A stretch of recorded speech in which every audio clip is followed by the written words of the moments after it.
शिक्षकांचे प्रश्न शासन दरबारी मांडण्यासोबतच शिक्षकांच्या आरोग्याची स्वास्थ्याची काळजी घेणे हे माझे परम कर्तव्य व शिक्षक धर्म. डॉक्टर सौ संगीता शिंदे बोंडे.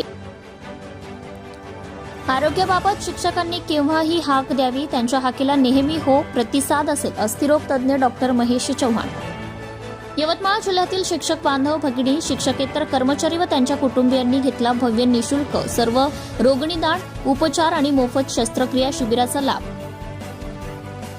ज्यांच्या हाती विद्यार्थ्यांच्या उज्ज्वल भविष्याची कमान आहे त्या शिक्षकांचे प्रश्न शासन दरबारी मांडण्यासोबतच त्यांच्या उत्तम आरोग्याची व स्वास्थ्याची काळजी घेणे हे शिक्षक संघटना म्हणून माझे परम कर्तव्य तसेच माझा शिक्षक धर्म असल्याचं मत शिक्षण संघर्ष संघटनेच्या अध्यक्षा तथा भाजपा शिक्षक आघाडीच्या संयोजिका डॉक्टर सौ संगीताताई शिंदे बोंडे यांनी व्यक्त केले.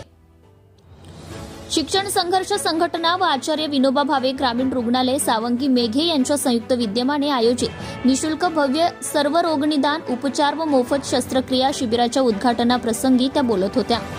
यावेळी व्यासपीठावर उद्घाटक श्री विनायकराव दाते साहेब, प्राध्यापक डॉक्टर वसंत वाघ साहेब, श्री गंगाधरजी तडस, अस्थिरोग तज्ज्ञ डॉक्टर महेश चव्हाण, निशित पटेल, सौ निकिता चव्हाण, सौ कृपा पटेल, सौ शुभांगी आवारी, सौ रोहिणी गजभिये, श्री संतोष अंगाईतकर, श्री देवानंद जाधव, प्राचार्य Sandeep Savak, Shri Kishor Chavan, Shri Uday Kantode, Shri Devdatt Bhoyar, Shri Durshatwar sir, Shri Sune sir, Shri Vijay Vispute, Shri Nagorao Chaudhari, Shri Vitthal Parande, Shri Ravindra Durshatwar, Shri Sushil Ghotekar, Shri Varbhe sir, Aminullah Khan sir, Shri Sharad Tirmare sir उपस्थित होते.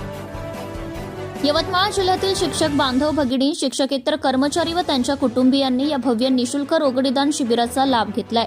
उत्तम आरोग्य, सुदृढ शरीर हीच माणसाची खरी संपत्ती आहे. आजच्या धावपळीच्या जीवनात सर्वप्रथम आपल्या आरोग्याकडे व प्रकृतीकडे लक्ष देणे आवश्यक आहे. या शिबिरात शरीराच्या सर्व अवयवांची मोफत तपासणी पार पडली असून पुढील तपासणीसाठी त्यांना सावंगी मेघे या ठिकाणी बोलवण्यात येत आहे. सत्यशोधक न्यूज चॅनलसाठी मुख्य संपादक Santosh Gavai, Akola. Subscribe now and press the bell icon. Never miss an update.